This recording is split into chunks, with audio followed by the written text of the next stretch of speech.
bonjour à toutes et à tous. Ravi de vous retrouver pour le journal de l'économie. À la une de l'actualité, le plongeon spectaculaire de la livre turque. Elle a perdu jusqu'à 14% face au dollar, tôt ce lundi matin, avant de remonter un peu. C'est la réaction brutale des marchés financiers après le limogeage du gouverneur de la Banque centrale, Naji Abal. Cet ancien ministre des Finances a été sanctionné pour ses hausses de taux d'intérêt massives.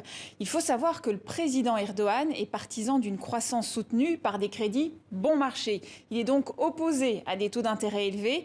C'est le troisième changement à la tête de la Banque centrale en 2 ans. Cette instabilité de la livre turque est un nouveau coup dur pour la population déjà très affectée par la crise sanitaire. Évidemment que tout cela nous impacte.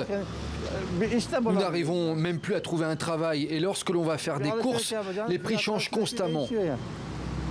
Je ne sais vraiment pas ce que l'on va devenir.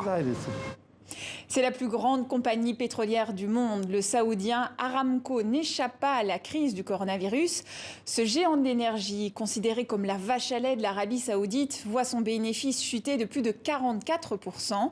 En cause, les faibles cours du pétrole et la baisse de la demande en 2020, avec des usines au ralenti dans le monde entier, des déplacements de personnes très fortement réduits.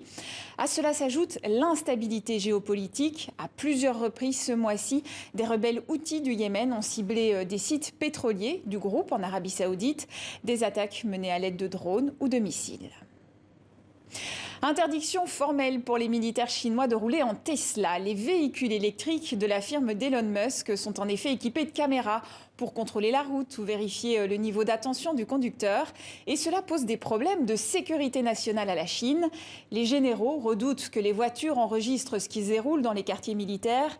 Le patron de Tesla a tenté de rassurer lors d'une conférence virtuelle à Pékin, car la Chine est un marché stratégique. Elon Musk assure qu'aucune société ne prendrait un tel risque, car ses produits seraient tout simplement bannis de tous les pays. 100 milliards de dollars, c'est notre chiffre du jour et c'est le montant d'un contrat historique pour des droits sportifs.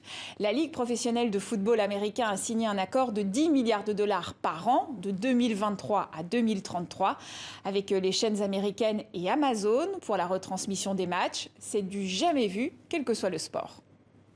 Et c'est la fin de ce journal de l'économie. Merci à vous pour votre fidélité. Je vous retrouve dès demain sur TV5 Monde.